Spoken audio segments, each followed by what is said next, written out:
Professions, I'm always reminded, stay objective, do your best work, but don't get too close.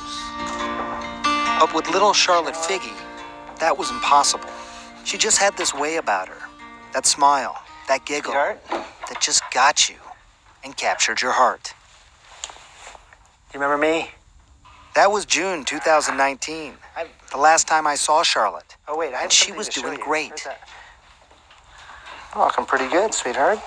I can't imagine she'd be 12 years old and seeing her at 12 years old and what that would look like. She was dying. Really well. When I first met Charlotte, it was 2013, for our first film on medical marijuana called Weed. Pitter-patter, pitter-pat, tiptoe, creep crawls in the cave.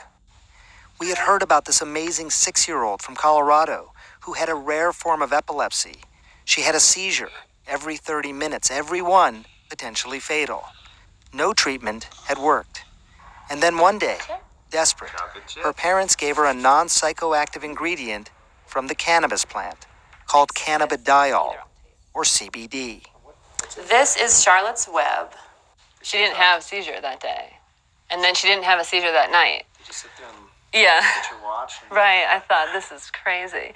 And it was at that moment, people started to see that marijuana, which had been considered dangerous, could also be a therapy.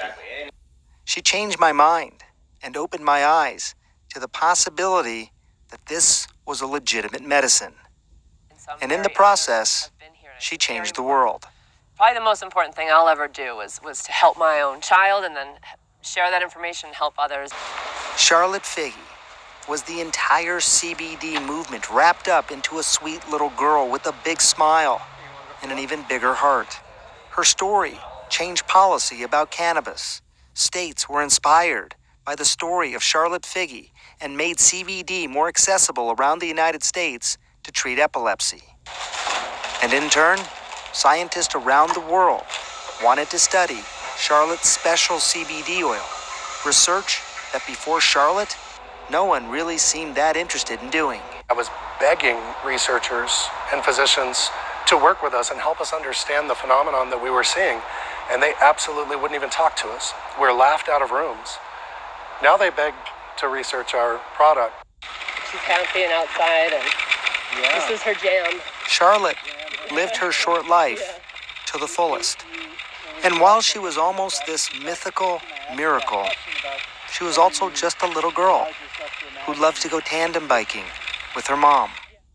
And while the last month was not easy, she had symptoms of COVID-19 while never testing positive. She eventually developed pneumonia, which once again unleashed her seizures.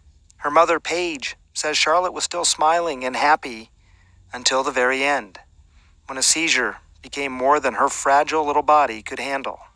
Charlotte's life ended just as it began, in her mother's arms, surrounded by family who loved her, cherished her, and protected her. All forever changed by this little girl who forever changed the world, and everyone, like me, who were caught in her glorious orbit. Please rest in peace, Charlie.